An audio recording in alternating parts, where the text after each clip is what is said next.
I have the wonderful pleasure to introduce the provost of Crown College, Manel Camps. Manel, thank you so much for coming in. Thank you for inviting me. Manel Camps has been the provost here at Crown College for almost 2 years. Is that right? I started as co-provost 2 years ago. Then I was interim for a year, and I started in July as full provost. This past July, Yes. 2015. Yes. Congratulations. Thank you. And we are the better for it here at Crown College because KZSC is also in Crown, the jewel of the UCSC University, I would say, biased that I am. Manel is here to talk about an upcoming conference that is happening 7th year this year. That's right. And it is the Social Fiction Conference. That's right. Now, Manel, explain to us what does the name mean, social fiction? So this conference really started with the goal of exploring all sorts of fictional societies as a way of seeing problems that are present in our own society. So essentially the idea is that all these fictional creations reflect biases that are present in our own society, and by reflect and magnify them, and by examining them, we can learn more about ourselves. But then it kind of evolved because what started originally as a student life activity became intertwined with the writing class core. And that meant that we shifted the focus to fit more the subjects of core. And this year, the integration is almost complete. Oh, wonderful. And so as a Crown student, you will be learning about the speakers that are going to be talking at this conference. So they've been preparing for the last 2 quarters for this conference? For this quarter. So we have... Actually, we offer the writing class in fall and winter. So most of the presentations are going to be from winter, but a few of them are going to be from fall. Okay. Yes. Great. And so there's many student presentations? Yes, about 25. 25 presentations. Yes. And then you also have not professional, but academic speakers. We have a few keynote speakers, and then we have... there's a film project that's being filmed in Santa Cruz. It's the River Park Garden project, and they're gonna all come. They're gonna show the film, and then there's gonna be a discussion panel about the film. And I'm trying to remember the name. Is it a woman documentarian? Yes. Her name is Emily Cohen Ibanez. And Emily will be on Artist on Art next week, and we'll be talking about this movie. I've been watching her and been wanting to get her on, and it's so wonderful that it's so lovely segueing into the Social Fiction Conference this year, which is happening Friday, February 26th, and Saturday, February 27th. And it's a Crown, all over Crown. And I believe I have a sneak preview of the lineup because it's being held closely until it's ready to be published. And you have, again, Emily Cohen will be speaking. She'll be speaking on Saturday, is that right? That's right. In the morning, 10 o'clock. But first up in the Saturday morning, should we start with that? Or let's do Friday. Why not? Friday, February 26th. There will be workshops, and these are paper cut workshops. What's that about? So these are going to be hosted by a Cowell alumna. Her name is Alice Masek, and this is a way that she's developed over the years to help build and heal communities by engaging them in this activity where you follow a pattern, and you do a little piece of this larger project, and then when it's finished, you see there's a message of ecological balance or peace. So a message that goes with the event that is part of. And there'll be 2 workshops. The first paper cut workshop starts at 3:30, and that's the beginning of the conference on February 26th.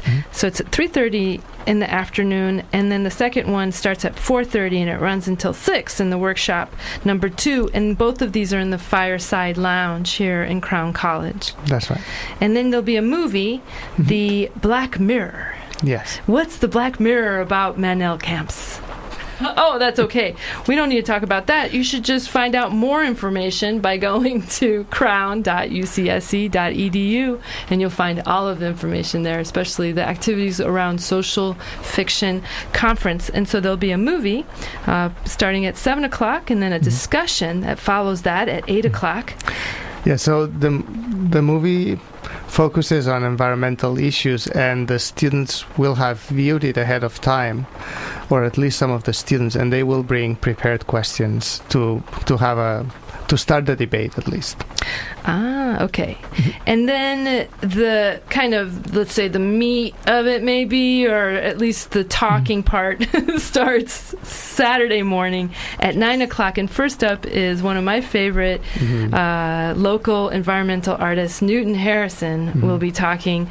And I'm sure he'll be talking about the force majeure. Is that exactly. correct? Yes. And the force majeure is how the Harrison studio has begun describing global change, and the idea that if we think of global change as a force of the mightiest, the force majeure actually is a legal term that comes out of God happenings, like an earthquake or that kind of thing, floods, that is a force majeure.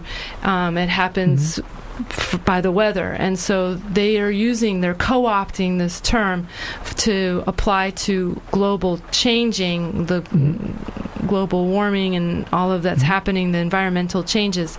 And the idea that if we have this force that's creating global change, how do we deal with it? Well, we meet it with a force as large as it is. Exactly. If I could be so bold to try to encapsulate the amazing work, or the decades worth of work that the Harrison Studios have been doing. Then we have Daniel Solnit. That's right. And he is an author, is that correct? Or yes, and also an art activist. So the focus of the conference this year is to look at the challenges that our society faces, and then how can we actually even imagine them and cope with them. And that's where we're bringing speakers that look at this from different angles. So Newton Harrison looks at this from a more global or comprehensive point of view. Then we have someone who's a social activist, so who's going to look at it from a more social aspect. Then we have an artist. And the artist is Emily Cohen? Or no? No, it's Alice. Alice Masek. Yes. Who's doing the paper cutting. And then we have Emily Cohen brings in the documentary, the reporting aspect. And again, Emily Cohen is doing a documentary on River Park Garden Project, which is here in Beach Flats, where there is a community garden. Is that correct? That one is in Watsonville. It's a similar idea. Oh, okay, okay. And so maybe she's doing 2 documentaries, or maybe they're about the same thing. And then we have Paul Fleischman of Eyes Wide Open. He's the author. Yes, and he wrote a wonderful book about political activism and the basics of modern politics, and we're using his book in our core class, writing class, and our students are very excited to actually meet with him, and it provides a great underlying structure for the conference. And the Eyes Wide Open is a book about also environmentalism and justice and politics.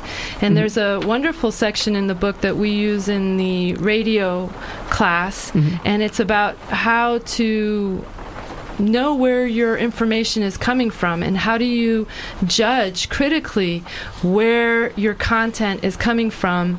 And I believe we talked about that in class. And some would say just follow the money, Usually that's where the agenda lies, who's paying for the media, but we don't have to get into that. And this is all happening again February 27th, Saturday here at Crown, and this is all free and open to the public. Is that correct? You need to register, but registration is free if it's early bird. Okay. And it's online. Okay, so everybody should register now for the social fiction. That is right. And I just want to get back to this idea of what social fiction about is. You're using gaming, the gaming culture, fantasy genre to explore real-life corollaries. And how has been some of the outcome from the past conferences? Does it spark a lot of dialogue with the Crown students and others? Yes. For example, if you look at gaming, the gender bias is brutal. It's brutal. It's gender bias and overall even misogyny. I mean, it's as if people removed all their restraints and just fantasize how they would like the world to be if there were no constraints, which is kind of frightening. But then, so you see the underlying biases that you see in a more subdued way in our society. The other thing that also came out of past conferences is the actual value of gaming as a tool for social change, right? So we're used to thinking of it as something that's addictive and that has a negative impact on you, and to a great extent this vision is true if you can't control your the time you spend gaming. But on the other hand, you're very creative as you play a game. So if you could actually become engaged in a project with maybe other people that has a potential beneficial outcome for society, this is a very powerful tool. Yes. So we like to explore uses of gaming and of technology to benefit our society. And this is really the broader theme of our college, is really examining technology both for its positive and its negative aspects. And now this year we've added this challenge aspect to it. It's like we're not considering technology just for the sake of considering it. It's because we'll actually need it to face the challenges that our world is facing. That it's become a total necessity because we're headed for an ecological catastrophe if we don't do something about it. And this means you need to understand the tools you have, and you also need to understand the social dynamics that will make it possible for us to use those tools. Another aspect, Manel Camps, provost of Crown College, that you and I have talked about is the need for critical thinking. Absolutely. And your background is you are a scientist, you work in microbiology. That's right. You teach, you're a professor here at UCSC. And so I was asking how that might impress upon you being a provost. And tell us what you think about that. So initially, the connection wasn't clear to me, but after thinking some more about it, I think that the connection is that in science, you do critical thinking in a very simplified and pure form. You have a very clear problem that you're addressing, and the only way to be able to make any headway is to have a clear logic. And evaluate your data very critically, right? So with that mindset, if you translate that mindset into social problems, essentially you have the complication that there's a lot more factors involved, but on the other hand, it lets you see through some of the fog, so to speak, because you're used to this mindset of being a logical thinker. So, in a sense, it helps you. You can transfer that skill to other settings where it's not so obvious. And that also feeds back into the conference, because the I guess the icons that you're using for the conference is science and art together. Yes. And so to solve these incredibly huge problems, we not only have to think critically and use scientific reasoning, but we also have to use artistic thinking. And how do you see that different, Manel Camps? Well, I think that this is a challenge, and we need to use all the tools that are at our disposal and all the minds that are willing to think about it. So I think that there's a lot of value to any approach that you take to being creative. So if you're a scientist, you're going to create technology. If you're a social scientist, you're going to study ways in which we can create dynamics in society that can help solve the problem. And if you're an artist, I think that you're going to help us think about a problem that's incredibly complex. So to me, one of the values of art is helping us deal with complexity, because it's, in a sense, it's the antithesis of science, in that science is one truth, and art helps us deal with the many truths that all are ways in which you can see reality. So, and this is epitomized by the work of Newton Harrison, who's a sculptor, and because of his ability to see things in 3D, he's able to help us grasp the great dimensionality of the problem of global warming, right? So global warming, you need to think of it not in terms of a limited time or a limited space, but a long-term process that's all over the world. So it really takes someone like a sculptor to really visualize the problem. I think the other thing that Newton and Helen Harrison bring to it that is extraordinary is that they are looking at it at a global scale.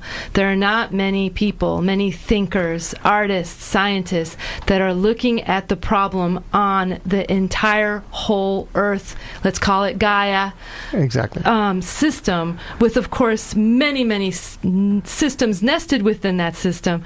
But we have to think about it globally and systemically. Exactly. So they essentially help visualize ecological concepts. So again, bringing the huge scale of the problem down to a more human size that we can understand and grasp.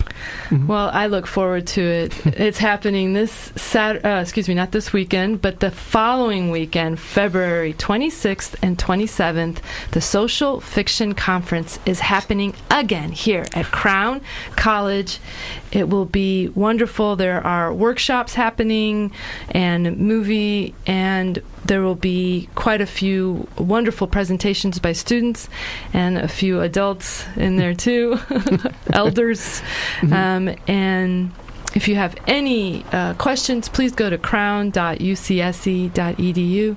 Manel Camps, thank you so much for all that you're doing here as provost in Crown College, and thanks for coming up on a cold and rainy night and spending time with us. It's been wonderful.